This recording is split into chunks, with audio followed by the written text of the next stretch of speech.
Crystal grows on our moon, just as it does on our planet, but here it grows much faster and in more varieties. We use different types of crystal in many different ways in our society. You will find crystal in building materials, machinery, and even food and medical uses. In your world, crystals seem to be very limited in availability or use. In our society, it is as critical a thing as glass, or steel, or water. It is also one of the two major exports that supports our division colony's economy. The other is the precious or granite. There are a large number of crystal formation fields all throughout the northern part of the overlands.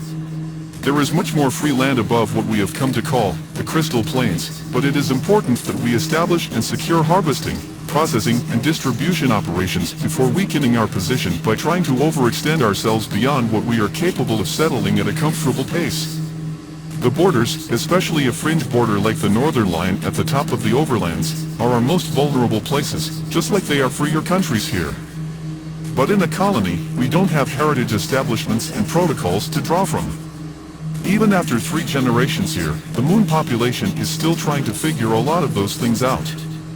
Sometimes, not knowing who your neighbors are at all, or not knowing whether or not you have legitimate neighbors to begin with, is far more concerning than being in a dispute with someone whose general disposition is at least familiar to you. And this is why we were headed for the Crystal Plains initially, to check on a disturbance that was discovered by one of our regular patrols. We have 2 different patrol routes in the northern part of the overlands.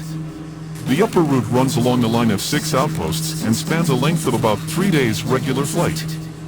The lower route actually passes over most of the fields in the Crystal Plains. It was an upper route patrol that came across a stretch of disturbed fields. We were still about half a day out from joining the investigation when we came across another disturbed patch ourselves.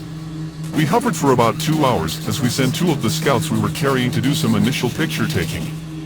Because we were overdue at the original investigation site, we headed out and had the scouts drop some proximity sensors throughout the disturbed areas, then head back and catch up with us. The original area of incident was a concern, because if it was determined not to be natural, that means that we either have outliers to the north of the overlands, or people working from within the colony.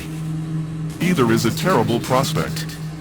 Hopefully, we will be able to determine that it was natural, perhaps a swarm of sky spikes or rolling hyperwinds. And we will need to circle back to the second find and investigate the cause of that. From there, we decide whether we need to brace for tougher weather than we'd expected, or some kind of direct, hostile move against us.